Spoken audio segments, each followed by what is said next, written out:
मेरो जीवनको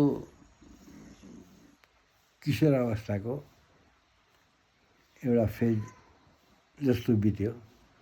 एउटा समय त्यो सङ्घर्षमय नै थियो र मेरो पठन पाठन या नपढ्नु अथवा मैले अलिकति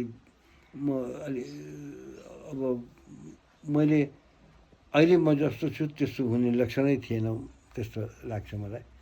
मलाई किनभने अब पढ्न लेख्नभन्दा अब अर्थो गर्नमा रुचि, लेख्नमा होइन, लेख्नमा त हुन्थ्यो तर कोर्सको किताब पढ्नमा, स्कुल पढ्नमा र स्कुलमा घ्याच्याङ गर्दै हिँडिरहेको रूपमा मेरो चित्रण छ। त्यसमा अलिकति अभावको जीवन पनि बित्यो।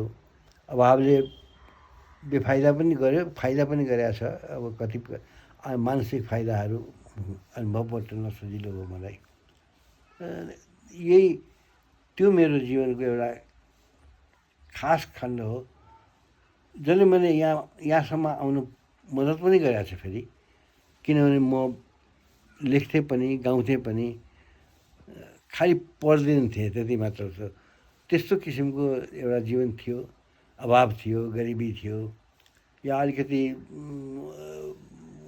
कुनै एक गार्जियन नभएको जस्तो, एक्लै भए जस्तो त्यो फिलिङ पनि थियो।